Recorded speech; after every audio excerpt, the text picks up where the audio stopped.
Hello everyone, welcome to the bonus episode 426 of Conversation Street. I'm Gemma. I'm Michael. Today we're talking about the second half of the 1970s. We are. Yeah, we are. Just give me a quizzical look just in case you've turned up to the wrong place. Just in case I'm in the wrong decade. That's what I'm ready to talk about anyway. I don't know about you. We've reached the end of the 1970s on our DVD watch-a-thon. Definitely looking like we're not going to make it up to modern day by the end of this year, but never mind, it gives us something to carry on to in 2021. To do, isn't it? Something to pass your days. It is. I'm still enjoying it. Yeah. It's I mean, how many are we watching a week roughly? It feels like, 6 or 7 episodes a week or so on average. It's yeah. It's more something old to look Corrie forward than new to. Corrie. Yes, I think that's true. It's something I'm looking forward to, and we're still watching a mixture of the DVDs and YouTube suggestions from Corriepedia, which are very helpful. Very good. Some of those they should have been in charge of deciding what went on the discs, but yeah, must have been a very difficult job to just pick 80 episodes for a decade. Indeed. So I'm still positive about it. I still think, if I compare the 1970s to the 1960s, I prefer the 60s. Yeah. But I'm glad now that I've got a good understanding of what the 1970s Corrie is all about, because that was a massive, blind spot exactly in my Corrie personal history. That me too. And I feel that, when I look back on that decade now, I go, oh yeah, that's when such and such happened. Although I would say, I'd say that compared to the 60s, there are fewer big episodes, fewer famous episodes. I think you're right. Yeah, that's true. It happened more when we were watching the 60s, that we'd go, oh, this is the one where such and such happens. Yeah. Or this is the one with that favourite. And I know there were some episodes like this in the 1970s. They were fewer and far between. Yeah. But there were more, slice of life, everyday, single episode, comedic kind of jolly episodes, you know what I mean? I feel like everyone gets more... It's so silly because it's not true, but it feels as though everyone gets more time to just be a character. And it can't really be true because there weren't as many episodes. How do you mean? I don't know, I just compared feel like... to now? Like, for example, I've hardly seen any episodes with Ren and Lita together. Len and Rita together. But I feel like I know their relationship so much better than anyone. Like, I know way more about how their relationship works than I know about, name anyone. From modern times. Yeah. I know what you mean, and it's not just a case of, knowing what they are to become, so we give them a little bit of extra because I don't always consideration. But yeah, like, I maybe it's because they're a bit wary of falling on stereotypes, because a lot of what we're watching are stereotypes, and they lean into those as storytelling tropes. But I mean, that's not really true in that doesn't happen in modern Corrie either. No. So I don't really know. No, I don't know. I know what you mean though. And I can just say also, stereotypes are a really, really helpful way in a TV show like Coronation Street. It doesn't have a lot of time to quickly give you information about somebody. It's not always harmful to have stereotypes. I know some people don't like them. They can be... You can accuse them being a bit lazy, but I don't see... No. I think it's good. No. So when I look back at the second half of the 70s, this was when I was reading about this beforehand, it was billed as the reintroduction of comedy to Coronation Street after going through a bit of a dry period, and it's when they hired Bill Podmore as a producer at some point during this, who was an ex-Granada comedy producer, and he wanted to bring back the laughs to Coronation Street. Though I think also one thing that I am missing in this is a proper good knowledge of what was on television at the time. Mm. And I'm going to take a stab in the dark here and say that I think that there were a lot of like crime dramas and comedies. I think we really like crime dramas, like American ones, and we also really liked kind of like just comedies that nobody remembers watching anymore. Just from the adverts that we've seen of the 70s, a lot of the programs that they were advertising. So do you think that the Coronation... You're saying that Coronation Street slotted into the natural comedic times of the 70s? Yeah. Yeah. I'm sure some of the comedies that were on... Some of the comedies that were on there were certainly not things that you could repeat these days. A little bit culturally Listen, insensitive. But Coronation Street, I would say, is to hit Don't the you mark and is think still perfectly relevant. it's remarkable to me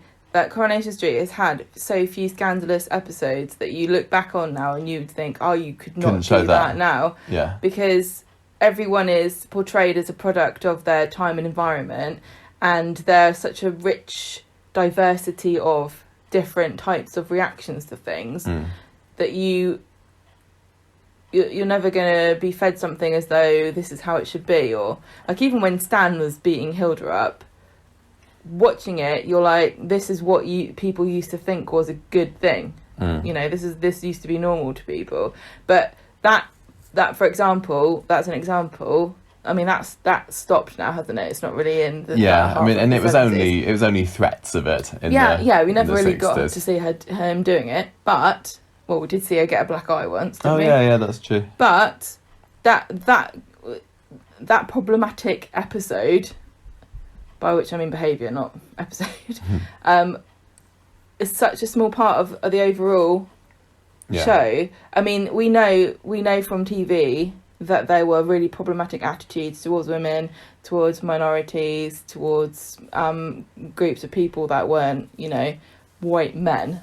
But Coronation Street has managed to do a really good job of being diverse, except for when it comes to gay people. There are no gay people in Coronation Street. No, well, there still In aren't the very many 60s and people the of colour 70s. either, are there? There's Not in the the- odd no. person here and there, but certainly not getting any big parts. I mean, Well, this is there the was thing. Just to say, there are no problematic, really, references that we've seen to gay people or black people, but they managed to do that by just not putting them in the show. So I guess I shouldn't give them too many props for that. Well, there was, if I'm thinking of a character of colour, Janice Stubbs, who was the lady that Ray Langton was having that affair with before he bogged off to Holland. I was really surprised that her race didn't come into it. Yeah, so was I. And we the same as we had been for the first half of the 70s, we were reading on Corriepedia the summaries of the episode preceding the one that we were about to watch, and they bring up Janice Stubbs, and I didn't know what she looked like. So exactly, it didn't come into it at all. So it was a quite pleasant surprise when this actress comes into it,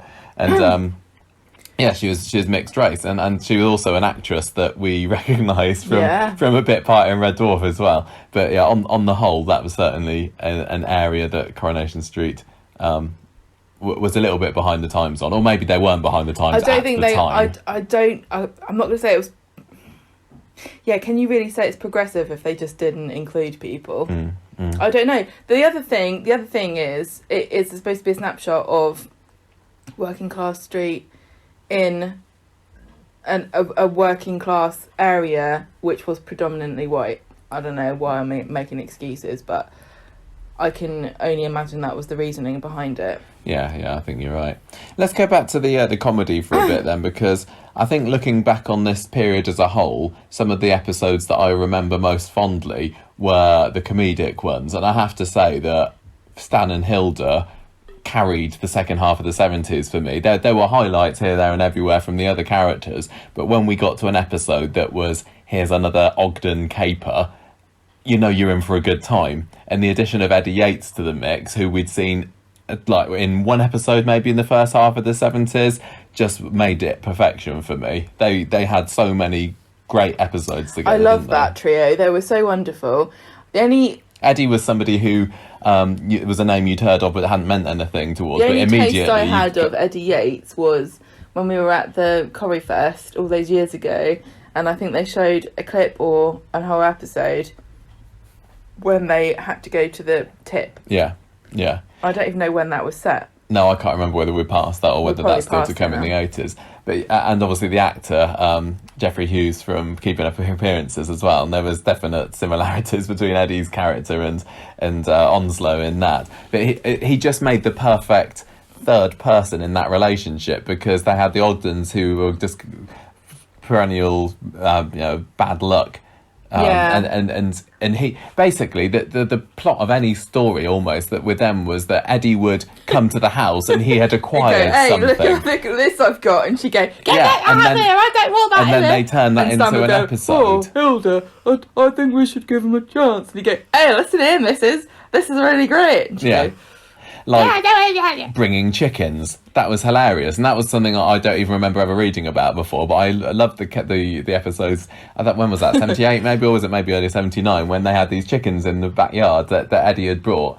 And he named them after some of the women on the street. And he's because he was smart, he was always able to convince Stan and Hilda that it was a great idea to bring them along. To go along with his scheme. One of the other ones I remember was the fruit machine episode, where he manages to, I never even remember where he gets these from, but he has this fruit machine, and then the plot of the episode is basically Stan feeding money from here, there and everywhere into the fruit machine to try and win. Yeah, he ends up dipping into the gas funds, and then at the very end of the episode the lights go off, don't they, and Stan and Hilda are left sitting in the dark. Yeah, because Beck comes in. Oh yeah, Beck comes in and like, wins it all. Oh, a fruit machine. Do you mind if I have a go? Puts one coin in. Well, no, she puts a few coins in, and then she wins everything that was in there, and they're trying to get her to give the money back, and she's like, I want it fair and square. Yeah. And walks out, and then, that's when the lights go out, and they can't put them back on again because Stan has spent all the money that was in it. It's brilliant. The Muriel made its first appearance in the second half of the 70s, didn't it? Which was another thing that Eddie brought in. The episode, I just loved the episode where Hilda gets that, and she's so proud of it, isn't she? Yeah. And there's arguments over whether it's the Alps or the Rockies, and then she invites Annie over to the house to have a look, and Annie's look when she turns around, and then she sits with her back to it saying, I just need to acclimatise myself to it. Annie, tell you what, there are some characters I'm sure we'll come to later who weren't as good in the second half as they had been in previous years, but I would say that Annie Walker kept on, perfect performance, just stayed in character, entertaining for exactly the same reasons throughout. She hasn't gone off the boil yet. No, I know, like but some I other still characters miss maybe Jack. have. Oh, I totally missed Jack. I think but Jack she was really. It's interesting that they never gave her another husband. I think.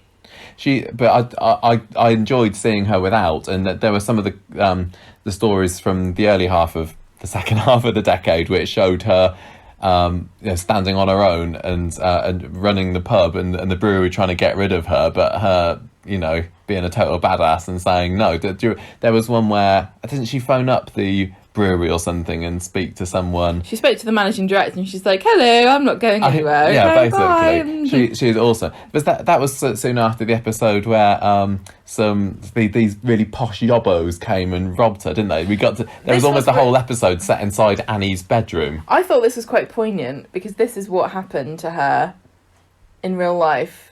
And watching it was kind of difficult because she was quite imperious and still frightened, but she stood up to them. And it does make me wonder what she thought in real life when she was being robbed and she was hiding in her upstairs and she could hear them. And it's all very well playing a character who's brave, but in real life she would have known that she could have been killed. I mean, it's an old adage to say Coronation Street is a show about strong women, but that particular episode for me just went to show with Annie Walker, those series of episodes showed that even somebody in their twilight years could still stand up against any men. The other thing I remember about that episode, which seemed to be a theme that I started noticing about the houses, is that they all had incredibly high ceilings. And I don't know whether this was just a 70s thing or whether it was supposed to be the sets, but Annie there propped up in her bed with this light cord dangling next to her that was going up 6-8 feet into the ceiling. Yeah. But everybody seemed to have really, really high ceilings. Yeah, because they didn't have ceilings. In the 70s, there were no ceilings there. I would love a house with high ceilings. And I utterly adore Annie Walker. I think really she's only great. got a few years left in the show, but she's got a pretty flawless run in my eyes at the moment. Going back to the Ogdens, because as I say, they were the highlight for me. Other ones were when Stan and Eddie ended up brewing beer in their bathtub because there was some kind of weird. Had the beer gone off or there something? There was some kind of shortage of beer. Yeah, there's a short. That's right, because Annie had gone away for a bit. Annie, it seemed, I don't know whether, I can't remember whether this is to do with Doris's health or what, but Annie keeps going away for a bit, doesn't she, and then coming back. And one time she comes back and everyone, Betty and Bet, are worried that there's no beer there, and they're worried they're terrified about what Annie would say, and then she just kind of laughs it off after a tense pause, but then she goes into the back room of the Rovers and sees that it's half decorated and has a little faint or something like I that. also really liked the storyline where she gets... Are we talking Annie or Hilda? Annie...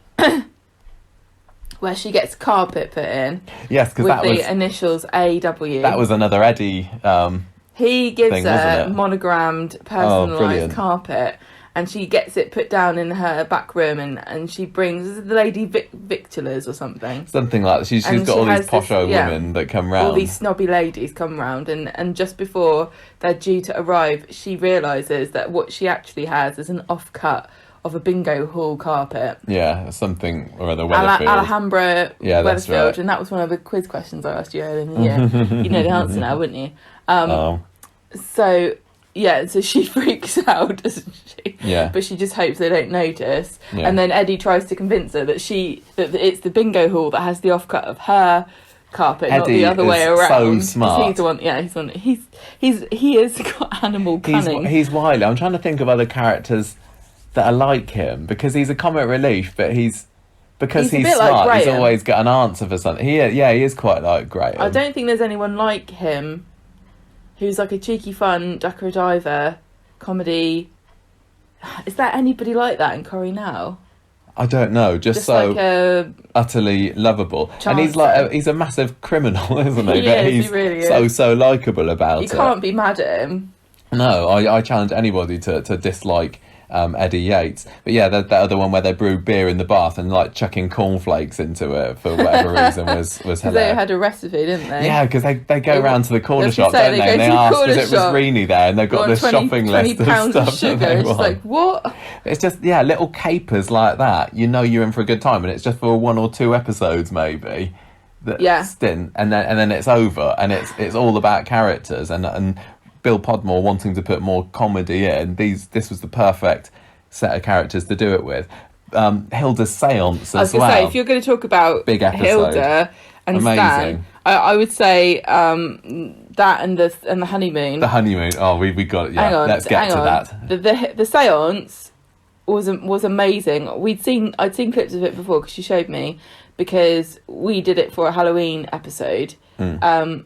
But I hadn't seen it in situ in the actual episode, and it was funny because it was just a normal episode, and then every so often we'd have this like fade cut to like the black room, and they'd all just It was be really sitting well there solemnly with their hands on the table, and she summoned some kind of demonic presence. No, there was something else, wasn't there? There was some kind of Roman or I like can't- demonic I don't name that she remember. came up with that had no link to anything, and it's never been explained. No, that's what I And loved it makes about me think it. that Coronation Street is actually cursed by this demonic presence that still has not been exorcised from the street. You're saying it wasn't part of the script and they just appeared in the middle of filming and They they just ran with it. summoned. That was the and fact that also, they left it a mystery was brilliant. the way Because that some of these she- things don't need explaining. Shrieked at the end of it like a cat, like "Meow!" She Yeah. does this really amazing like screech, and then she's like, I don't what happened, I don't know.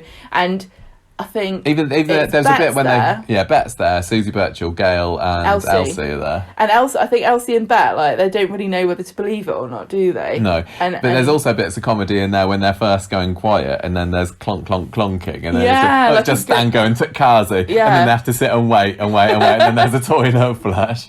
Yeah. Brilliant, but yeah, the honeymoon standout episode I of the love whole this disc. I mean, episode. I would possibly say that out of all 160 plus that we've seen, that might be my favourite.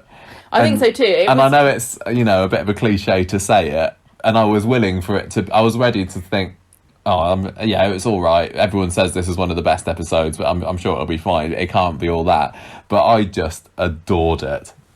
Yeah, I would also say that they created an unintentional time capsule of the 70s with this episode, because all the things that she thinks are swish and posh are just so dated now. Yeah. Like the way that it was decorated, and the fact that she hadn't been to a hotel before, and In fact, they had bedside lamps, And the way- prawn cocktails. the way is his that- favourite. the way that she was so impressed by being treated nicely, and like there's a certain class of people in that era who would never have been or felt them.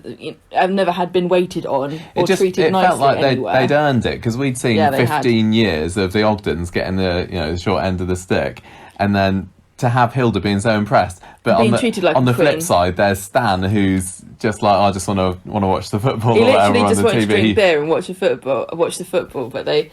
Yeah, Oh, it's such a lovely room it as was well. really, really lovely. I enjoyed it so it much. It was romantic. It had obviously the woman Stanley woman line. That whole thing, it was just like. Yeah, That her episode trying to leaves you with a seduce warm feeling Stan about was it. funny. Yeah, and the very end when Hilda is in bed singing Room 504, and that's like how, and it's just like it left you with such a warm, fuzzy, lovely feeling. Yeah. That these characters, these beloved characters, were finally getting something nice. good. Yeah, That at the didn't same end time. up with a sting in a tail. Yeah, exactly. It didn't end with a sting. The sting is that Stan's not as bothered by it by Hilda, but she's always been the one out of the two of them that's had all the Great aspirations, yeah. Exactly. If you haven't seen that episode, you've got to. But then maybe it made such a big impression because we'd just seen 15 years worth of Stan and Hilda and enjoyed them, and then for a modern viewer to go back and watch that, they wouldn't get it quite so much on its own. Mean not in context? Yeah, exactly. If you watched it the first time around. So that was a big episode. I said earlier on that there weren't so many big episodes that we got to and went, oh, this is the episode where such and such happens. I suppose another one very soon after that, which we knew was coming but couldn't remember exactly when, was the one where Ernie gets shot, Ernest Bishop. Oh, which was the first murder on Coronation Street. You've got a really bad habit of saying to me, oh, I know what's going to happen in this episode before something happens, which is really dicky thing. A lot of the time I try to avoid telling you, but there weren't so many. You tell me every time. But that was a brilliant example of soap phrase of doom, wasn't it? Because all the way through Ernie's, aren't they talking about going to Greece? Emily keeps going, oh, I'd love to go back. I'd love to go to Greece. Such a beautiful place. And they're talking about having a wonderful life together. Yeah. And how great everything is. And then we've got these pair of intruders out in the van literally, outside just of the before car he gets outside. shot, I think Ernest says something to Elsie along the lines of, you know what? I just think my life has turned out really well, even though it might not be exciting to some people. Yeah. Blah, blah, blah, blah, blah. And it's a total soap trope now, isn't it? But that was one of the earliest examples of it that we'd seen on Coronation Street, at least. But the actual shooting scene itself was okay. I mean, we've seen it on the clip shows so many times. I was kind of surprised that we didn't see, it wasn't at all graphic, was it? And once Ernie had got shot, we didn't get to see him. He's not even on screen when he gets shot. No, there's just Mike and everyone reacting to them. But although we'd seen that particular scene lots of times in the past in clip shows, I don't think we'd seen their escape scene where they're running through the factory where all the girls are sewing there, and they realise they've gone the wrong way or something. So there's these two guys with a gun. Yeah, getting caught up. So I thought that was quite funny. That was another episode as well that was balanced out by another Ogden comedy story, the one where Eddie buys that colour screen to go on front of their TV, the filter to stick over the front of it that's got green in the middle and a bit blue on top, and Stan thinks it's great because it'll be able to watch the football and it'll cover the pitch green and the sky blue, and so he's dead chuffed with that, but Hilda's not having any of it. No, she's like, that's rubbish, throw away. There was another TV story with the Ogden earlier on that I loved, when they had the TV licence people were coming round. See, this was a good example of how I think stories were constructed differently back in the day, because basically the TV licence man comes around and we get different characters reacting in different ways to it. Like the Ogdens panic and try to get rid of their television. And Stan ends up dropping it and breaking it or something, doesn't he? They don't have one. But then it turns out that Hilda has just been and bought a licence. And then Annie goes, oh, come in, of course I do. How dare you accuse me of not having one? And then she gets her paperwork out and the guy's like, you don't have, it's not in date, you're going to be fined money. And it's kind of like bringing her down a peg or two. But it was really interesting because that was like the plot of the episode, and it was how different characters reacted. And I don't think we really get, unless it's a big event, like at Christmas, when everybody puts their 2 cents in about how they feel about what happened, such and such. Or like with Ollie, we don't really get a story where the residents of the street react to an event that's shared, happening to everything, experience. to everyone. No, I know what you mean. I'm just having a flip through notes looking for other big episodes or standout episodes, and one that we've just seen quite recently was Fred G getting his wig, which I thought was hilarious, and it did remind me of Reg Holdsworth getting his toupee, which we watched not too long ago on the ITV3 episodes. But Fred was a new character for the first half of the second half of the 70s, wasn't he? He showed up after the warehouse fire, which maybe we can come back to in a little bit. But yeah, that was hilarious. But seeing them in the pre-advert break with him standing in front of the mirror admiring himself, thinking he's looked so young, and then he goes to the bar and nobody mentions it. No, I think Annie notices it straight away, and then she sort of says to Bet, like, oh my goodness, we can't say we've noticed because it would be rude, because then he'll know that he didn't have hair to begin with, or something. The best duo is Rita and Mavis, and the way that they're positioned in the bar, Rita's looking straight at was really good Fred, and Mavis has got her back to it, and Rita's saying, don't look behind you, and Mavis has a sneaky immediately look whips round. her head round, and then Rita says, no, be subtle like I am. Yeah, she's just there gawping with eyes as big as saucers. And then of course it's Uncle Albert that comes in and just kind of asks what him have you got straight on what your you got in your head. That was a great that was really episode. funny. Yeah. But then they all make fun of him, and I did feel a bit bad for him. Yeah, what was your first impressions of Fred? Because he was a character that you had sort of no prior knowledge he's this of. Guy, he's all right. That's it. He's an all right character. I think they just wanted a man in there because they didn't have one. Yeah, as the years went on, I kind of enjoyed him more. Yeah. The other big episode for him was that one where he has to collect Annie Walker from the airport, doesn't he? But why can't he do it because the Rover is the Rover been stolen or something? I can't remember. But he has to go in Len's van, and she's met this snooty other woman on the plane. She's like, I'll give you a lift with my chauffeur. Yeah, and then he rocks up in a van and says, oh, there ain't room for both of you. Yeah. And the lady's like, I think I'll get a taxi, but thank you so much. Fred's there just literally to be the whipping boy for all the other women who work at the Rovers, isn't he? Yeah. It was interesting how he originated from this Mark Britton warehouse fire, which I thought was quite a fun episode. So that maybe fun's not the right word. A memorable episode. We watched it on YouTube. Did the lead up to it? Yeah. Previous episode, and that was just about these tearaway teens on the street that Ken knows, and he's telling them off, and they're just causing havoc, really, aren't they? Yeah, but then we have the fire aftermath on the street. And Emily and Ernest are just there at the school trying to make everybody sandwiches and like make a rallying point and stuff. But unfortunately for them, they don't have any alcohol. The nearest pub, which is, for some reason is the New Old Inn, it takes everybody in, and so they all kind of decamp there and start boozing and eating food. Yeah. That was an episode. One of the things I liked about that episode was the mystery about what had happened to Edna G, who we'd seen snippets of in previous episodes, but not very much at all. Because Fred, they're like, oh, she's missing, and then somebody said, don't worry, I saw her get on a bus. Yeah.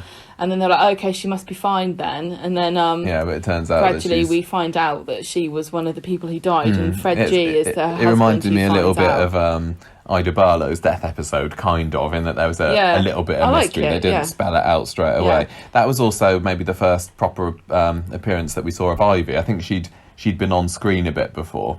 Yeah, we hadn't. But she was there as a grieving friend of Edna's, wasn't she? Yeah. And it's been very interesting, I think, to have seen the evolution of Ivy just over the course of 3-4 years, because I would say she's a very different character now in 1979 to how she was back in the mid to early 70s. I'll tell you one thing I will say, and that is a group of people who have never changed, and that is factory girls. Anyone who works at the factory immediately turns into a clucking hen when put into a group. Whenever it's suitable, whenever the writers just want a group of women to stand around in a gaggle and harass people, just factory girls just turn up and start cooing away, because she was one of those when she first started, along with Vera. There was a couple of scenes with Vera, haven't there, where she's just they're all just in a group, collective, naughty, and gossiping and being frivolous and silly and empty-headed a little bit, I think. And I think that's how Corrie puts them throughout the decades, just the factory girls, just as a collective, Yeah. just turn into giggly people there to schoolgirls. wind up the bosses. Yeah. But Ivy seemed to have a massive transformation in 1979, brought about by Gail going out with Brian, her son Brian, didn't she? Because she immediately became the Ivy that I adored from the late 80s, early 90s episodes that I've seen, where she was very straight-laced, very moralistic, very Catholic, very protective of her son Brian. No one's good enough for him. Brian was and a bit of an obstacle in Gail's path, which is what she was up until, when she died. Brian was such a funny character to me because he is just like the quintessential 70s hunk. Like this big cloud of hair, fluffy hair with a fringe, jaw length. He's got a massive chiseled jaw. Yeah. And he's got a big smile. But he is just a hunk of meat. I don't know anything about him. I don't think Gail knows anything about him either. Oh gosh, flower's just fallen over. I think that was my fault. I don't think Gail knows anything about him other than he is just really hunky. Yeah, basically. And I think... And is he a mechanic at the moment? I don't know. He's there. He just looks to me like a footballer. He's the forbidden fruit for Gail as well, isn't he? Because Ivy's being so obstinate, and we had their engagement party that we saw, which Ivy refuses to go to. I'm surprised that her objection wasn't that Gail is not a Catholic. Yeah, we didn't see any mention of that, did we? And even the wedding itself, which was directed by current Corrie writer Ellen Taylor's father, that seemed to be in a CV church as well. Which I'm really surprised because maybe there was more in other episodes. My Catholic neighbour wouldn't even go to my granddad's funeral because she said she wasn't allowed to. So maybe they just thought, we're not touching this with a barge pole. Maybe. Although because I wouldn't want to get involved in Catholics versus Protestants in the 70s. But they did mention it with Concepta and Harry's wedding in the 60s, didn't they? That was a bit of a thing. Yeah. I think things get slightly more contentious and the further along you go Yeah, but I really enjoyed that wedding. A lot of the script, especially in the second half of the episode, was made up of just standard wedding vows, wasn't it? But it was shot very, very nicely. There was lots of fades, lots of soft focus, lots of... it was very romantic. Gail looked lovely. As though Susie Birchall looked like a mess. I felt as though they were really heavily invested in us buying these two as love's young dream, far more than I really felt before I watched the episode. And it was always slightly jarring when a couple gets a massive wedding when you don't really care about them.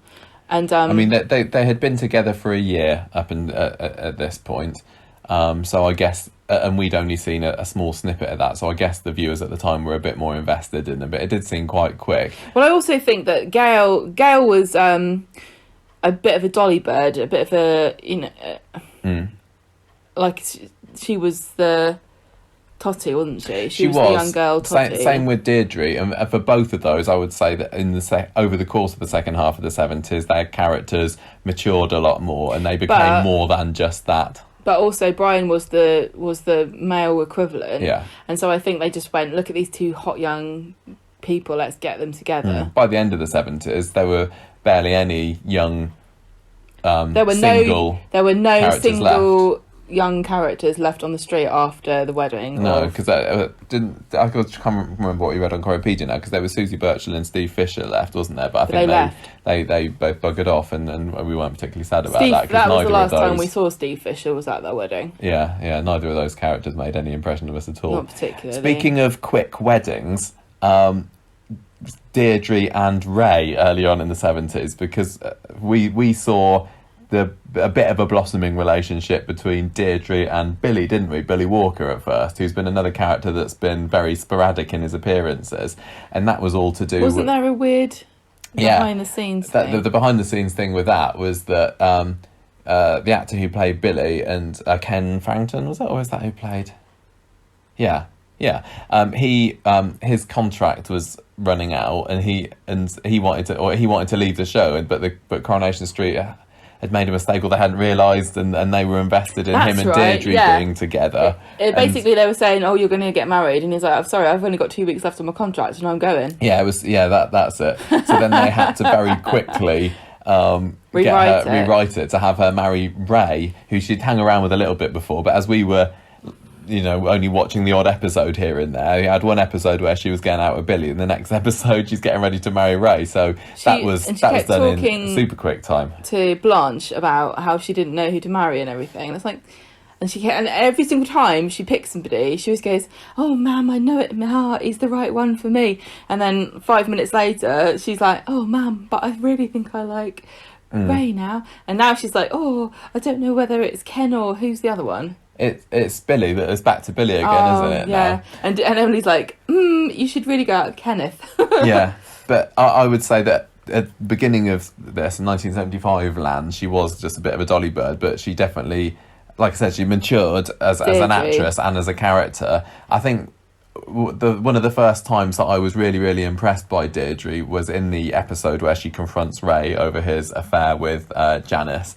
And stands up to him, and she throws him out, and she doesn't want anything to do with him anymore. She refuses to go to Holland, and I'm hoping that now, as we go through to the 80s, and we're still a few years away from the love triangle with Ken and Mike.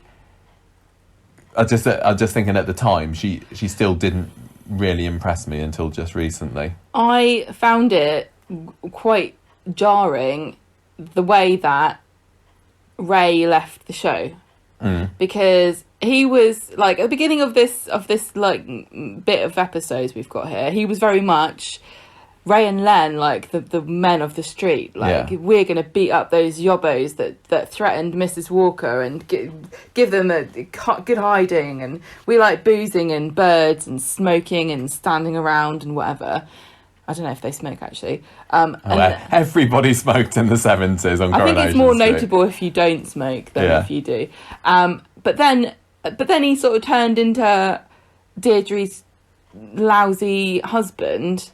I never really liked Ray before Deirdre I like Ray more along, than you do, and I really like Ray and Len together. And then suddenly he has an affair with that woman, and then basically it's turned out he has a haircut. It's Deirdre's fault because she won't forgive him, and then he buggers off, and then that's the end of him. It just felt really strange to me that I felt a bit like he got sacrificed for Deirdre as a character, but I don't know whether there was a casting reason. I don't know. But that was another really good example. The same thing with Val when in the 60s when the house caught on fire because Ken was supposed to be looking after the kids, and he buggered off down the pub to buy cigarettes. Even Ken and then the house nearly burned down, and everyone kept saying, "Val, why did you let your husband take care of the children? This is all your fault." And literally she was being blamed by everybody, and she was just defending herself, not saying, "Hang on a minute."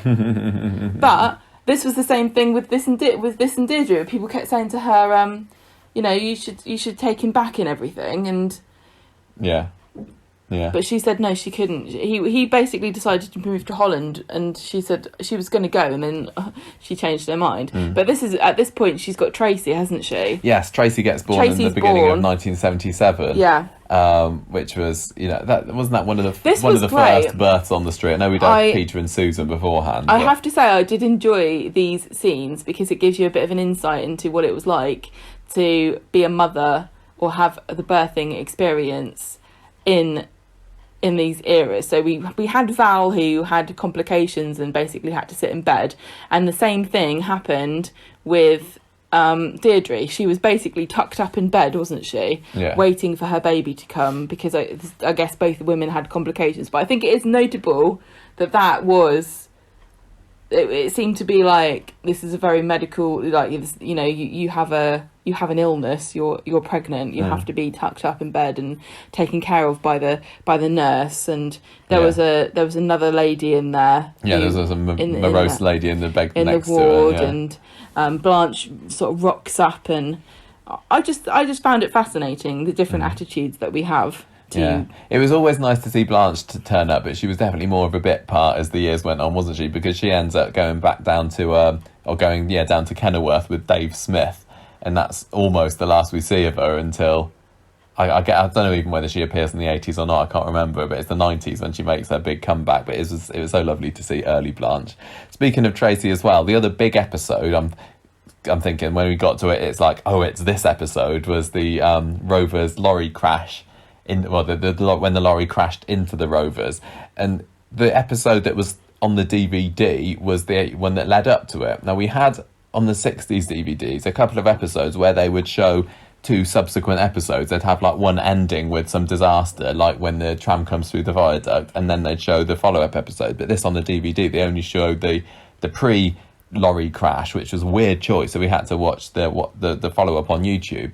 But just before we go on to the actual crash itself, the pre-episode was hilarious, because that was the one where the cafe had the mouse. This was like a really great proto quintessential template episode of Coronation Street, where you have comedy and drama, and you have a big kind of finale at the end that's dramatic and sweeping and changes everyone's lives. But the setup for it is very much humdrum domestic life, but with hilarious because it was another Eddie Yates episode. Yeah, so basically we've got Dawson's Cafe now, which we haven't mentioned. So that's appeared out. Development. It's opposite the cabin, isn't it? Remember, the cabin used to be in Rosamond Street. Yeah. And it was really funny seeing Dawson's Cafe, because the architecture of it inside, is that the right word, is very similar to or how it is even in the early 90s when it's Jim's Cafe. I recognise like the arches and everything, but there's like a bakery wall at the back, isn't it? And Emily's in charge of it, which I don't think I knew. Yeah, so she's there. Gail and Emily both work in this bakery cafe place, and they've got a mouse. So they're trying to get rid of the mouse, and Eddie keeps coming up with ideas, and they keep going, oh no, that's terrible and cruel. Like, he brings a trapper, and they're like, no, we don't want it. And then I think there'd been a trap that had been set the previous day, and then they come in the morning, and it's been gone off, and they're like, how did this happen? Why is there no dead mouse? And didn't Gail say that she snuck in halfway to? And both of them admit that they were lying awake all night just thinking of that poor mouse. Yeah. And then that's when Eddie brings Eddie the cat. goes, right, I'll bring a cat in. And I love that. I just love how he always knows a man who has who can solve this problem in some way. Yeah. And he's like, listen here, he wants this much money for it, and blah blah blah. He's always got these concocting these schemes. So he brings the cat in to catch the mouse, and they're like, oh no, it's really cruel. So he just sort of goes off in a half. Then they put the trap back down again. Oh, that's brilliant. And then suddenly the trap goes off, and Gail's like, oh no, the mouse. And then Emily's camera on Emily. Emily has to go and look, and she's clutching her breast with her hand, and she's got her chin in the air, and her eyes are half closed, and she sort of gingerly walks across and kind of casts her eyes down quickly to see this. And then they have to sweep it up in the dustpan and brush. She says, I'll sweep it up, and she just kind of like gets this little mouse corpse. We don't see the body, but this was wonderful. Another example of Eileen Derbyshire comedy gold. She was so great when she got given. And the thing is, it didn't happen very much, but whenever she was given it, she was ace. That's why it's such a treat, because it's so few and far between these moments of Emily's comedic side. But I just absolutely adored her. Well, that and then so then the end of the episode is when Deirdre, totally neglectful parenting. To be fair, she's got this kid and Tracy in the buggy. Leaves it outside. No, but listen, wasn't this crazy woman? She had a crazy woman who kept saying, let me buy Tracy this, let me give Tracy that. Yeah. And she's like, let me push Tracy's pushchair and everything. Yeah. And then she says, right, I've got to go now. I've got to go into the Rovers to get something. Puts the pushchair outside and goes inside. I don't think this was neglectful parenting. I just think this was how it was. I agree, but looking back on it now, it's like, Deirdre, you've just left your, how old is she? 2-year-old, 1.5-year-old kid outside a pub for a fairly decent amount of time. She goes into the back of the Rovers to see Annie about some knitting patterns or something like this. You don't need a knitting pattern. And then we hear this awful crash as the lorry comes through, and again, it's clips we'd all seen before, but it was nice to see it in the context. Yeah, a lorry that's carrying timber, aka a rubble lorry, smashes into the Rovers and leaves rubble everywhere. And then the next thing we see is Deirdre leaning out of the door of the Rovers, Tracy, just shrieking, Tracy, Tracy, Tracy. about 500 times, picking up bits of wood and throwing them around. Yeah, Anne did a fantastic job acting wise in that episode. Because she ends up going back to, is it number 3 or number 1? I think it's number 3 with Ina and Emily, where she's comforted, but she's totally zoned out. She's just there, just like my baby's kind of zombies dead. through the ginnel at the end of the episode, doesn't she? So because she's convinced that Tracy's dead. We never really got to the bottom of this, but am I guessing that the woman? I think crazy woman steals her. Yeah, and then yeah. That was a really great love this episode. bit as well when so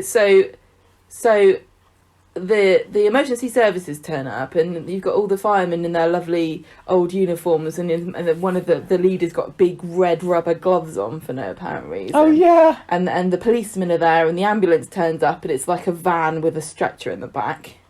And they're all sort of like picking rubble up and searching for this baby. And then at one point, the fireman says to one of the bystanders, like, she does have a baby, doesn't she? Yeah. Like, is it She's like not just one of these? Like, we've always got crazy ladies. women screaming about babies, so I just need to check. She has actually got a baby, and they're like, yeah. But a few times I think they're like, there's no baby here. Yeah, I know, it's funny. But it was quite horrible to imagine what that would have been like if Yeah. there had actually been a dead baby underneath all of that. I know. We had to wait another 50 years for there to be a dead baby storyline on Coronation Street. Well, if Although, she'd no, had actually, one of those, I can think of another dead baby in the late 90s. well, that's for another if they'd time. had one of those Silver Cross prams, I think that's what they're called, the really, really posh, like, royalty use, you know, those old-fashioned, when you draw a pram, you draw this, you know, like with the little bassinet and the little hood over the top. I think those are, like, built like tanks. She should have had one of them. Yeah. What else did we have? We had Rita and Len getting married. You know, you said they had a decent relationship, but it was still fraught. It was very tumultuous, and I think because there was still the shadow of Elsie looming over Len. Although she disappears for a bit, doesn't she? And she comes back in a wonderful episode, actually. This where there's a bit of a mystery about who it is, because Len's got a phone call at the beginning of the episode, and he's preparing the house for somebody to return, isn't he? And he gets Hilda to clean up, and obviously there's a massive gossip. Hilda wants to know who he's welcoming back, and there's a bit where she's listening at the door, and then it turns out that it's Elsie, and she strides down the street with Ina's twitching the curtains opposite, and that was great. But I can't remember much about Len and Rita's wedding itself, particularly whether it stood out for me. We know that Elsie was. I've just found my notes there. There was a great line where Elsie wears a particular dress, and Annie says, "Oh, I like that dress. I've always liked it." Like digging in the fact that Elsie has worn this dress before at Rita's wedding. That's right. That was funny. This was another one where it seemed like the theme of the 70s was Elsie getting invited to weddings and not going for some particular reason or another. And she was ill, wasn't she, on the day that they... Yeah, maybe it wasn't Elsie that Annie said that about the dress to. Maybe it was somebody else, I can't remember. Because you're right, she was ill, supposedly, for the day that the episode was filmed, but they'd already done the publicity shoots for the photo for the TV Times a few weeks before, and then they had to edit her out afterwards. But wasn't this the day that she got... No, this was her birthday.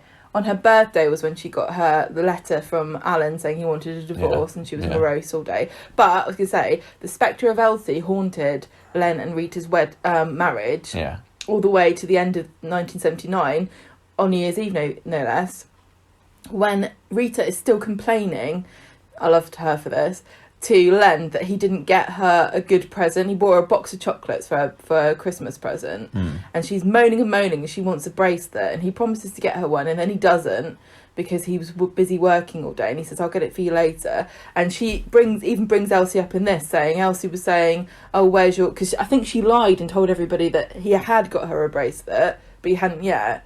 And she mentioned something about Elsie making a dig about her not having a good present. So you can tell that Elsie is always in the back of her mind, and she's always probably thinking, Len and Elsie, I'm second best, or would they have been better off together, or you know what I mean? Like Elsie thinks that she should be married to Len. Yeah. Speaking of Rita and chocolates, there was also that episode recently where Derek ends up convincing... I can't remember who convinces Rita or Mavis and Renee to buy a job lot of chocolate. No, it was Mavis both times. this is the proto Mavis and Derek relationship where that neither of them are I'll explain it in a minute. Okay. Neither of them are I'm particularly remembering it wrong. as they end up, they're not as strong characters, and the relationship is still very much in its infancy. So they're both really wet blankets at this point. So Derek is this kind of ghost of a man who is enthralled to his mother. Oh yeah, lives with his mum. Yeah. And Mavis is obviously this like bird woman who is bullied constantly by Rita. She really is. So he appears to me to be a travelling salesman whose job it was to shift a bunch of what they keep calling chocolate novelties, which is hilarious for Easter. Oh And yeah, that's right. It's Easter, wasn't it? She works in the cabin as the shopkeeper, but she also took a shift at the shop for Renee to cover for her. I missed that. So no, they only mentioned it in passing. We didn't get to see this happening. So in her role as both of these, she bought loads and loads and loads of chocolates from Derek so that he could win a prize, under the understanding that she would perhaps share in or even get this prize, and he would get the kudos with work for being such a great salesman. But then it turned out that it was a canteen of cutlery, and he promised it to his mother, and then Rita got really mad about the fact that she bought what she called these chocolate catastrophes, and she couldn't shift them. She tries to give them to Ken. Ken's like a sucker and says, yeah, I'll buy them for the kids. And then Renee tells him that she's also got the same amount of these horrible chocolate things, and and the reason that Rita gave him a deal was because she's got to shift them too, and undercuts her. So Ken buys it off of Renee instead of Rita. But Rita keeps saying to Mavis, you have been conned by this idiot man, and he's not even going to give you the prize. You should stand up for yourself. And she keeps bringing it up every single time. He's there, Mavis is there, or chocolates get mentioned, cutlery gets mentioned. Immediately she's mentioning how annoyed she is at Mavis being treated like a doormat, because apparently it's okay when she does it but not when Derek does it.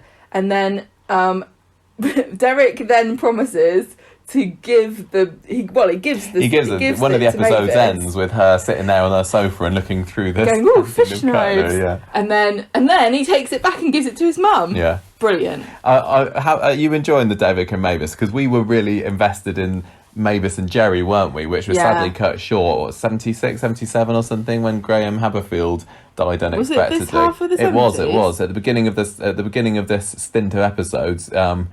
Jerry was alive and kicking, and I miss Jerry. I really, really miss Jerry. He was a wonderful character, and that relationship between him and Mavis was so sweet. 75. They were made for each other. Whereas Mavis and Derek, although I say that they are made for each other as well, he really did treat her badly. But I guess she's so used to being treated badly by Rita that she just put up with it. Thing is, Derek seems to be a man who has lived his life trying to please women, and the most important woman in his life is still his mother, and that ain't going to cut it for anybody coming after trying to step into her footprints. But it takes a long time for Derek to get Mavis up the aisle, so I'm still enjoying this courtship. Even though if I was Rita, I would be totally. If I was there, I'd totally be agreeing with Rita, saying that Mavis, you need to see this guy off because he's not good for you. What else did we have? So we say at the end of the 70s, Rita and Len are married. Yes. And not necessarily happily, because I really enjoyed the New Year's Eve 1979 episode when she's still mad at him. He hasn't bought her a bracelet, even though he promised. She gets a phone call from somebody saying, come and sing at my club. Len's like, don't worry, love, I'm going to take you out on the town. No bird of mine's going to be singing.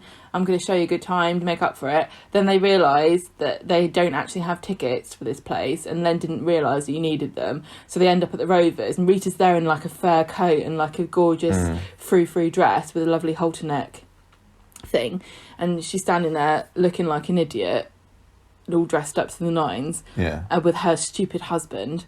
But at the beginning of this, in 1975, Len and Bet were dating, and Bet kind of wanted to make it into a more serious relationship. So they go back to the flat together, and she's like, let's move in, and he refuses. And she still had this flatmate, which is Carlos, which, as you might Carlos, I remember, can't believe how long he stuck around. was played by Malcolm Hebden, who's Norris on We Coronation see Street. like He was- 4 or 5 episodes with Carlos. He then. was also trying to date Mavis as well, so he could get permanent residency in the UK. that's right. But he eventually leaves. Yeah, but Beck this gets was some like- really good character development in the second Well, I half said of the this 70s. before She's very about her fully in rounded the- at this point. in the first half of the 70s, and her first half of the 70s was her starting off as sort of a hopeful romantic, Wearing awful brown dresses. and then I think she turns into a bit of a man-eater after Len rejects her, because she really just wanted to settle down with a bloke. Well, her strongest episode, I would say, was when she finds out that this secret son of hers has died,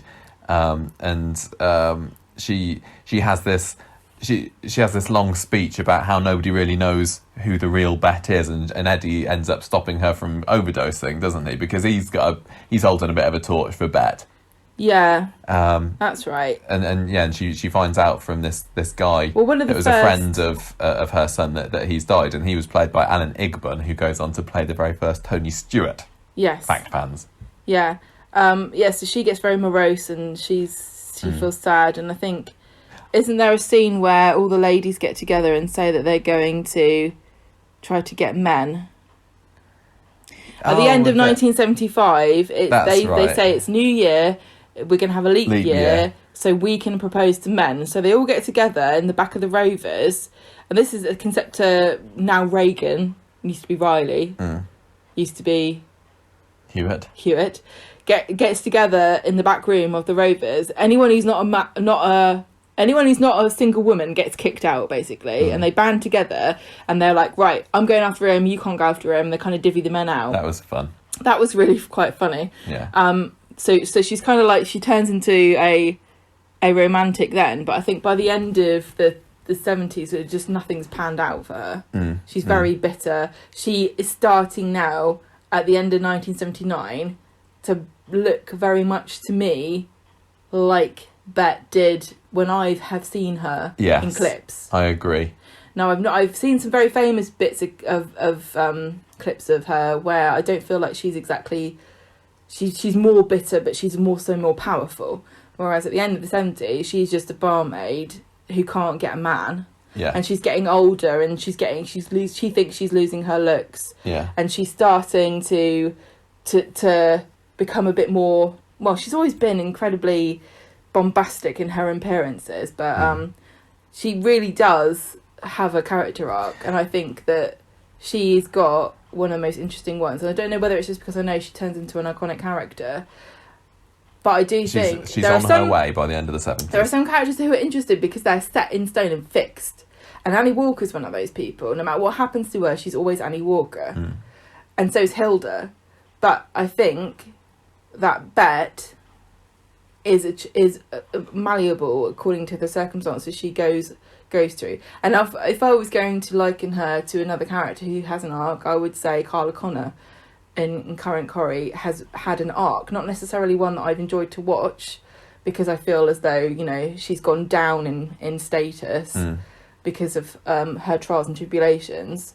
But it's interesting to watch these characters. Some of them change, some of them don't. What you were saying about Bet kind of worrying that she's starting to get on a bit and she hasn't found a man and her life's not panned out the way she wanted it to be. We're also seeing that with Elsie, aren't we?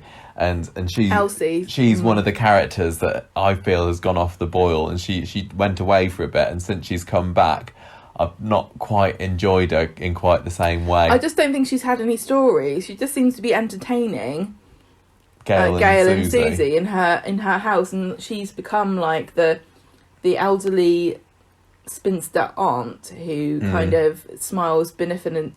What's the word I'm looking for?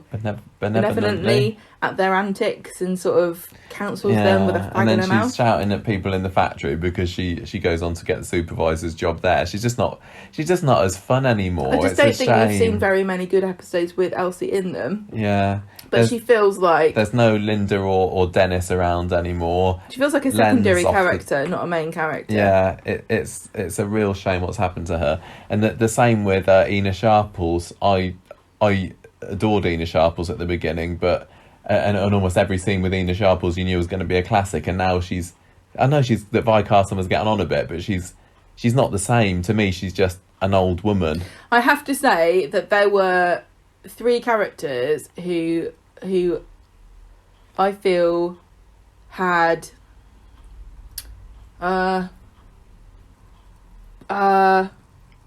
characters were affected by the medical issues of the actors who played them. So sadly, Jerry Booth died because the actor died of a stroke at a very young age, and also Bernard Ewens had a stroke, didn't he? And he came back, and you could tell he came back too soon. He was difficult to understand, and he looked sick. Yeah, and the same with Violet Carson, who plays Ina Sharples. That she had a stroke as well, and she came back, and she also was battling health issues. And you say that maybe the same thing happened with Annie Walker, but it's really sad when this happens and there's nothing anybody can do. And you have to salute the actors for clearly working against these. And actually, Minnie Caldwell. I was going to say Minnie as well. I've forgotten the name of the person. Was that Margot? Margot, yeah. Brian. Is that right? I don't know what her surname is. Or I'm not. Margot. I'm not confusing her with. I might be confusing her with Martha Longhurst. I can't remember. But anyway, yeah, she disappeared, didn't she? We didn't get to see Minnie's final episode. There was one where Handel Gartside comes back, who's the guy that she goes off with to collect her stuff and decatify number 5 Coronation Street. Yeah, and that's it's kind the of like end. She's died because all of her stuff's being given out to people, but she basically left the show because she was too old. She couldn't remember her lines. Yeah, Margot Bryant. You just did a bit of an iPad search. She was like having to write things down, and she couldn't remember. She was another one who we loved early on in the 60s, but you could tell by the time of her final episode, she wasn't at the top of her game anymore, was she? There was a few nice things like in the post warehouse fire, and she was there with Bobby and giving him some milk and stuff. She was nice. I didn't stop loving Minnie, and I miss her. And I think now that Ina's basically on her own, she's missing something. There was a scene. I think actually it was in the New Year's Eve scene when she and Elsie were both sitting at a table together drinking. You're like, you guys don't like each enemies. other. But it was, I guess it was kind of sweet. I don't know how to feel about it. It was nice to see them burying the hatchets, but I did feel like the writers were saying, well, Ina needs somebody to bounce off of. I mean, what's wrong with Albert Tatlock? Yeah. Albert Tatlock's still not particularly done much for me. I think my favourite Albert Tatlock scene was yet another Stan and Eddie caper where he persuades them to go to his allotment because there's some buried treasure there, and Eddie's latest thing that he's got his hand on is a metal detector, so Albert tricks them into going there to basically dig up his allotment. Interesting. Yeah. But we also saw Albert's, was it his 80th birthday party? That was one that was recommended by Corrie. We watched it on YouTube, and I didn't go much on it. They had a street party for him, and they had invited some of his old army friends. They all went round and had a sing-song, and it felt very, very nostalgic for the 60s when you'd have a sing-song around the piano. And if you notice, they're doing that less and less as time goes on. They're not having the sing-songs around the piano anymore. So on the subject of other characters that left during the second half of the 70s, I think we've covered most of them. The Hopkins family. Yeah, they made a quick departure, didn't they? We mentioned them in the first half of the 70s because they had their scheme that didn't work. I was surprised how quickly they went, and even Trisha, who stayed on for a bit longer, didn't really stay very long or make much of an impact on me. I was really expecting Trisha to make more of an impact on me because I know that she was one of Gail's little girl pals. Yeah. Gail Potter was the main sort of young thing of the street, with Deirdre, I guess, and maybe Bet a little bit. But she was the main one, and she had her 2 little friends, didn't she? Trisha and then Susie. First Trisha, then Susie, yeah. And both of those characters were really just introduced to be Gail's friends. And then when she got married, they were no longer needed. Yeah. Susie had a couple of memorable moments, but they weren't classics. One of them was when she dropped a brick down Elsie's chimney, or she thought she was dropping a brick down Elsie's chimney to try and clean it, but then it ends up accidentally dropping it down number 13 and stands there, gets a big face full of smoke, and then it covers the Muriel, doesn't it? It goes over his food as well, doesn't it? Yeah, and Hilda's like, oh, my Muriel has turned into a slag heap. Yeah. And then she has to then replace the Muriel with the more iconic second one, doesn't she? With the lake scene. Yeah. And then also there was a bit where a foot through a ceiling. She puts a foot through Elsie's ceiling. No, Hilda's ceiling. Because she's up in the attic, and then she puts her foot through. And then Hilda gets revenge and puts her foot through. Oh yeah, that was a funny part of the episode, wasn't it? At the end of it, Hilda goes up to the attics and shoves a broom or something through Elsie's ceiling for revenge. Yeah, because Elsie and they were neighbours from hell. I mean, if you think Hilda's never liked Elsie, she's always thought of herself as being more morally upstanding than Elsie was. Even when she first came in, she was the one shrieking out the window when they were having it, and Elsie were having a fight. But if you were to think he would be the nightmare neighbours out of those two, you would never think it would be Elsie, but she was really a pain in the ass. She was totally. Talking about Hilda shrieking, that's reminded me of another funny thing that I remember when the episode where was it Albert and Stan get locked in the Rovers cellar? Yeah, they do. And Hilda doesn't know where they are. That was hilarious. And they're like, literally within seconds, they're like, well, we've got to drink all the alcohol. Stan's like, when do you ever get an opportunity like this? We've got to drink all of this alcohol. Stan was so good. How will we make it through the night without sustenance? And Albert's like, all right, get me one of those. Hilda gets the idea in her head that he's off seeing some floozy down Inkerman Street or something, doesn't she? And she shouts up at the window of this woman who is innocent in this case, and then there's this couple snogging in the alley behind her, and Hilda's mortified that she's shown herself up in front of this young couple, and she's like, nice night for it or something, doesn't she, to them? Oh, that's so funny. So they were the absolute highlight of the 70s and the 60s and beyond, actually. The Ogdens don't ever let you down. Right up there. They do not. They don't miss a beat, the Ogdens. And you would think that adding Eddie into the equation wouldn't work. He's almost like the replacement for Irma, wasn't he? As the third wheel in this relationship. But he fits in so perfectly. He is fantastic. He's so warm and lovely. The smart one, but and silly. Still gets them into so many scrapes. Yeah. Just brilliant. Can we talk about who we didn't like? Oh, what? Are you thinking Renee Bradshaw as the new name for the 70s? I absolutely hated Renee Bradshaw. I still hate her. She's so annoying. She just feels like an imposter. I don't know what she's for. Yeah. She's so just with Maggie Clegg in charge of the shop. I mean, I liked it when they had David and Irma in charge of the corner shop, and then Maggie Clegg comes and takes over, and like, okay, fine. I never really got to love her, but I didn't mind her. I'm a Florrie Lindley girl, through and through. But yeah, Renee Bradshaw just I think it's because she's totally doesn't work for me. She's got a slightly shrill voice.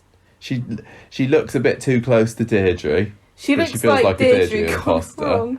It's so mean. I don't want to be horrible about people's appearances, but she just is just sharp. She tries to be nice, but I find it insipid. I don't know what her personality is. I don't know what else sees in her particularly, because we didn't get to see a whole lot of their courtship. They get married, don't they? Yeah. And they have this... the wedding's interesting because we get to meet her parents. Oh, and her dad was a massive arse, wasn't he? No, that was her stepdad. Oh, yeah, that's right, yeah. Her mum's like a normal simpering, oh, you can never, wonderful, my daughter married, oh. And then he's like, hey, how much money do you earn, Alf, and all this stuff. He was quite an interesting character. She clearly doesn't like this guy. And that was the most interesting she's ever been at her wedding, where she didn't like her stepdad. And I fear there isn't much longer left of Renee, and I think the next best thing that's going to happen to her is pole in the face. Yeah, which sadly doesn't happen, but it does in our personal headcanon. I think that's mostly it for new characters in the 70s. Mike Baldwin shows up, and he's a bit less of a... Mike Baldwin is so unimportant in the 70s and the episodes that we've been given to watch that I am surprised at how significant he later becomes. It feels like I'm guessing he doesn't become a big character until the affair, the love triangle. Like a secondary character who has no great importance, really. He was the one who basically got Ernest shot because he bashed into the robbers as they were trying to get the money off of Ernest because he was doing the wages. Yeah. But other than that, I don't know what he's done really. No, not a whole lot. We've also seen the introduction of Audrey, haven't we? Who turns up when Gail gets married to Brian. Yeah, because engaged. Sorry. I'll tell you what, wasn't Gail sweet? She's so simple and kind of silly, and she's very naive. She genuinely just fancies Brian. I don't think she loves him. And she's just so happy to get married. And I know that people make fun of women in that era for just having a one-track mind when it comes to getting married, but that was the only way to get status without working incredibly hard and being very, very lucky. Yeah. Like, you couldn't have status and money and a house. You definitely couldn't have children legitimately unless you had a man.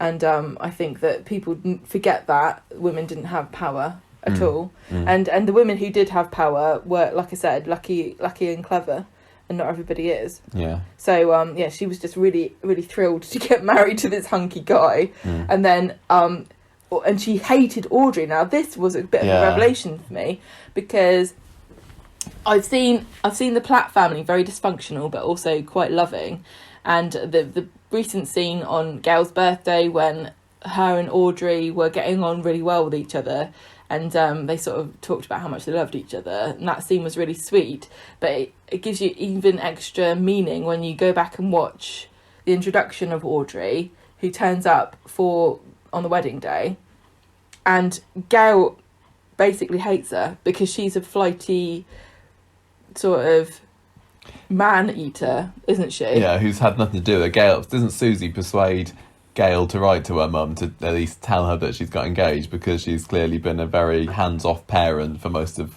Gail's life. She just sort of turns up like, oh, my daughter, oh, how nice. Right, she comes up, she enters with a bang, doesn't she? I really can believe that she's the same Audrey. Yeah, I can. But you definitely, like, Audrey is so matured since she is just, she's one of those, like, bitchy, she's not bitchy, but she's just self-obsessed and narcissistic, and like the sort of person you read about on Reddit where it's like, my mum's trying to make my wedding all about her, how can I stop her? Like, she just kind of like dresses up, dolls herself up at the engagement party. That's right, she didn't turn up for the wedding, she turned up for the engagement party, which was Gail's 21st birthday. And that's the one where the advert break ends on Gail showing her engagement finger to Audrey while the end of part one plays, and she holds it and holds it and holds it and holds it for really awkwardly amount of time. Yeah. But yeah, so Audrey dolls herself up and goes on the manhunt, doesn't she, during this? And this is when Gail is desperately trying to put on a good impression for Ivy and well, not her husband, Bert so much. He seems like he's totally chill. Trying to put on a good impression for Ivy, and then there's her mum congering down the street at the end of the episode. They have a proper 70s disco, don't they? Yeah, they do, and that episode. Complete with self-conscious boogieing by all of the actors. Yeah, just shuffle their hips and waggle their shoulders backwards and forwards. Yeah, because Audrey catches Len's attention during that as well, doesn't she?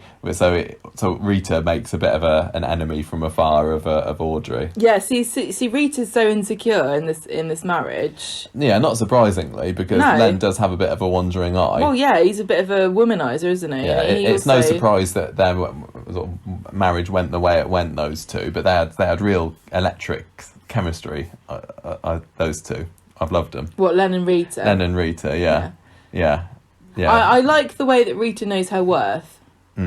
Yeah, they're both very strong characters. They really do. They clash, but they work very well together as well. A good match. If you're not going to have them with, and I really don't know how well Len and Elsie would ever have worked. No, I think they were best. Yeah. Yeah, ships that passed in the night. Mm-hmm.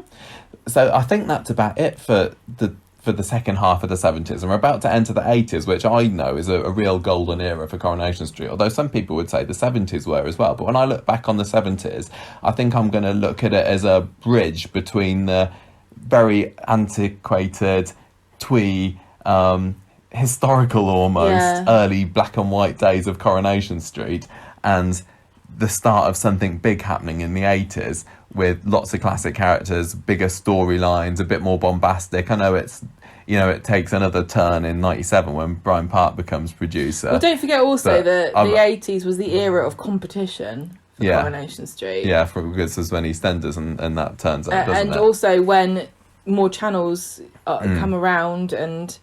I'm really hoping that the 80s lives up to what I think it's going to be, because I have seen a lot of it before on Granada Plus, and you haven't, but it feels like it's a bit of a different show in the 80s, and as I say, 70s is a bridge, and it's a nice and gentle bridge, and there are some brilliant comedy moments that now modern Corrie just wouldn't have time for. I think that's a really good way of describing it, as a bridge. But yeah, there was equally more episodes in the 70s where I thought not much happened there. It was a little bit dull. There was more where I was not interested in. I still think I would love to watch this as it should have been watched. Oh, absolutely. And I think there's still the opportunity for us to do that, because a lot of it is on YouTube. I'm kind of glad in a way that I haven't been able to, because I can still go, like, once we've finished watching all of these, I'm going to be so sad, because I've so enjoyed watching old classic Corrie and, like... But, because I haven't seen every episode, I've not exhausted the well. No, and some and I've characters... always had a bit of a problem, personally, with ending TV shows. I've still not watched the last season of Friends, because I can't bear for it to be over. And I feel the same way about Coronation Street. But... it will never be over, so I don't need to worry too much. Very true, very true. Yeah, so I think we will definitely go back, and maybe there'll be some characters like Trisha, like Susie, like Renee, that we've got a bit of a bad impression of. Maybe if we see more of them, definitely. we would grow to like them more. Whereas there's other characters like the Flemings, where I think we could see as much of them as we wanted, and we'd never... No, don't care. No. We didn't mention the murder mystery with Len, and when Which one was that? The one where the wife came, the beaten wife. Is that right? Oh, yeah! This was a quiz question early in the year, where I asked you about who killed this lady. So there was a woman who came to Len for help in his position as a counsellor, because she was being abused, and in typical Len fashion, he kind of gets a bit frustrated with her, because she keeps crying, as you would do if you were being beaten by your husband and you had nowhere to turn except for this annoying misogynistic man, and he kind of leaves her to her own devices because he wants her to decide what she wants to do, and it's not as simple as that for her. And he leaves, but then I think it was, who's next door? Is it Hilda? Somebody hears like banging and screaming. Yeah. And then she crops up dead. Yeah, and before that we see the door handle turn, don't we, on her? And we don't know who it is. I mean, it's obviously not... It would have been fairly obvious to anybody watching. That was the same episode that was like a double murder mystery, because doesn't a pigeon end up dead, and everyone accuses Bobby, and Minnie, of course, says, oh no, Bobby was never dead. Bobby's a lovely cat. He would never call anybody. Gail gets a stalker in 1976. And she gets held hostage. This stalker who either can't act very well or is good at acting just kind of distant and creepy. That was weird, but that was a good episode for Gail, character wise, and seeing that she can stand up to this guy. There was also a good episode on YouTube when Eddie and Monkey Gibbons are trying to find somewhere to stay after they just got out of prison, and they hear that number 11 is empty, but they don't reckon on Elsie coming to move back in, and she finds them in bed together. Or something. There's also a really interesting story when Ernie wants to go, because he's a musician as well as a photographer, and he wants to go to play for strippers at the Gatsby Club, and Emily gets really mad about it. Which I thought was interesting, because she interviewed that stripper in the 1960s, hasn't she? She was the one who... quite liberal about it. Yeah, she definitely was. Ernie seemed to be photographing naked women half the time, didn't he? Because he got arrested in Spain that one time for photographing some women on a nudist beach. I seem to remember. In 1976, at the Baldwin's Christmas party, he gets molested by a group of women in what's supposed to be a comedy scene where they all attack him and take his clothes off, but actually was like serious sexual harassment. Didn't that happen to Jason or something? Like, it's not really 40 years later. It's not really that funny. Yeah. We had to see. I was just reading through notes and now, also, seeing what stands out. In 1977, this was when Janet, Ken's wife, ex-wife, his wife at the time. Yeah. she takes some pills. There's quite an artistic sort of setup with the ticking clock and her in bed, and he's there downstairs going, when are you going to wake up? Breakfast is ready. I've made you some tea or whatever. But she's dead in bed, and it's really poignant. And everybody's kind of suspicious about this because she came back, didn't she? They'd been estranged, and she came back to kill herself. Yeah, I think she tried to get back with Ken. Get back, or he shows it's Ken or die. So she ends up dead in the bed, and the police are sort of investigating. We had the Silver Jubilee episode where they're all dressed up. There's Ina as Queen Victoria. And, that was good. Eddie's a caveman. It's like famous British figures, and Eddie says, "Well, there must have been British cavemen or something." There must have been. The float doesn't work because Stan's left the light on the float all night. Yeah. For security apparently, and then they hold this kangaroo court in the Rovers the next day where they all accuse Stan, and Eddie's his defence lawyer. This wasn't the first time that there had been a kangaroo court set up to convict Stan. No, because they thought he was the peeping Tom. Oh yeah. And they said they were going to take him to the police and everything. Poor Stan. There was also a surprise party in 1977 which celebrated her 70 years at the Rovers. Annie's 70. Billy shows up. The brewery man gives her a silver tray. And that's the end of the episode, because at the very end of it, that's when Deirdre gets attacked. Under the viaduct, doesn't she? Because what's his name? Ernest was playing the piano, and at the same time we get to see Deirdre kind of walking through the dark and looking back behind her and quickening the pace of her feet, and we just see and then she gets that was really, really well done actually. She gets attacked. It was and it was really cool because it was quite film noir. It was. Like she was walking along and looking behind her, and everything was really starkly lit, and she was hurrying between the pools of light. Yeah, that was very nicely done. You're right. There was a charity pram race in 1978 where the women had to wheel the men around in prams while they went from pub to pub and had to drink a pint of beer at every stop and get around. And Susie and Steve came back first, but Ina, she's supposed to be the invigilator, and she's a big old snitch because she tells everybody that Steve didn't drink a pint at one of the places. That's Steve. Steve Fisher. Steve Fisher, the forgettable person. Eddie and Mavis never make it to the end. That was a really funny double act, wasn't it? Because just for that one episode. Eddie in the pram and poor Mavis with her sticky bird legs trying to push him along. They try to do a shortcut. It doesn't work, and then she ditches the pram in an alleyway and runs away, doesn't she? Yeah. And there was also a bit of drama because Len and Ray had a bunch of materials in a warehouse, and it caught on fire, and it turned out they weren't insured, and they thought they were.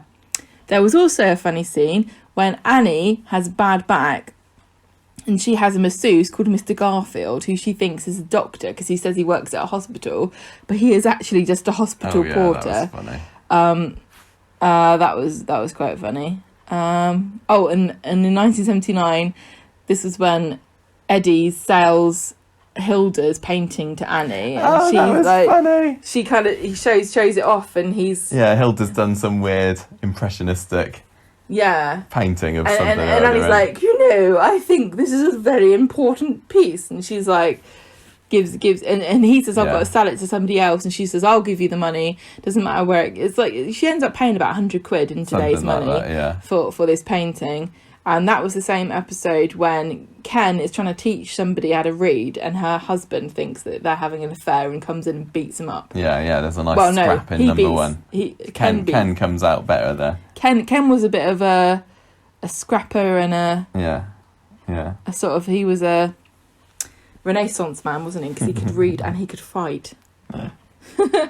I think. There was the metal detector thing. Yeah, we've had that one. Bet and Rita go on holiday in a caravan because Len said he would go on holiday, but then he has to work, so Rita goes without him and offers Bet a place in their caravan, and they both go off together. And I think Rita regrets it immediately because Bet just wants to get men. Yeah, I think that's it. I think we've covered. And the very end of the year, during New Year's Eve episode, which I've mentioned before. There's a funny bit where they decide that Alf has to be the one who does the first footing. So they give him a bit of coal and some risky and something else, I've forgotten what it is. And he has to go out and come in on the stroke of midnight. So they push him out 15 minutes early, but then a bunch of drunk women find him and lure him back to their house round the road. And then he phones up the Rovers and says, Len, just listen and say, yes, come round here, there's a bunch of birds, they're all getting drunk. So basically all the men evacuate and go to this party. Yeah, so we're left at Fred midnight G with all the and- women wondering where Where all are they? the men are. That was But that funny. was also the scene where we get to see Susan. She comes from Scotland. Oh, yeah. And she is inexplicably... she's older and... Well, she's as Scottish as she should be, but more Scottish than you remember her being, because she comes back in the 80s, played by the actress who used to play her, the English girl, and then again when she gets bumped off by Billy Mayhew in the car crash, she's got a different she's actress. just a very sweet, she's young, very teenage sweet and Scottish Scottish girl. Yeah, And I think there'd been a scene with Peter earlier in the 70s Yeah, as there well, was, which yeah. was a Scottish Peter. So she at came some point down. they wanted them to have an accent, but it didn't Work, stick. didn't stick. So he comes down. She comes down, and Hilda's there, isn't she? And Ken tries to make everybody think that he's got a girlfriend, and he Yeah. says all these pervy things about, oh yeah, I like him young and stuff. It's like, oh, that's your daughter, and she looks about 16. But he does end up with Deirdre, who is quite a few years his junior, doesn't Well, he? they're supposed to go out to a party together, aren't they? Because they're dating at this point. Yeah. This is the other thing that's happened. Deirdre's decided that she wants to date Ken, and so they're supposed to go out on the town, but instead it seems to me that they literally sit on the world's most uncomfortable looking sofa for hours, silently drinking and waiting for the stroke of midnight. Yeah, so they can have a kiss. Yeah. So sweet. And there's a lot more to come for that relationship in the 80s. Exactly. What a great place to end. Hmm. End Coronation Street on Rita and Len being mad, Elsie and Ina sort of making up and chatting together, and then with Deirdre Blossoming and romance, one of Corrie's most enduring and most beloved couples. Ken. Yeah. Ken and Deirdre just Ringing in the 1980s. Yeah. We'll find out what happens next. We will. I mean, it's going to be late summer, I guess, by the time we finish the first half of the 80s. Yeah. So we will be back then to talk about that. But thank you, everybody, for listening. I hope you enjoyed that little reminiscing. And or new information if you... And next week on our YouTube channel, we'll be talking a bit more about characters from the 70s, because that's when we'll be rating the characters that made their debut in the 70s. So look out for that. And if you're listening to this on YouTube right now, then that's probably going to be in a couple of days that turns up. Yeah. So that's it. If you want to write us in and tell us your thoughts about the 1970s, have we missed anything? Or you disagree with us? Have we done someone dirty? Yeah, or have we bigged up someone you hated? We might have some Susie Birchall, Trisha Hopkins, Reenie Bradshaw. I was going to say, where's the fans here. Reenie Bradshaw posse to take us to town and turn us into the sheriff? Yeah. Do write into conversationstreet@gmail.com and let us know. Or tweet us, Conversation Street on Twitter, or find us on Facebook, Facebook group, which is a private group, which you have to answer questions to enter, but it's very simple. Easy. And on Instagram and YouTube. Yeah. Exactly. Thanks, everybody.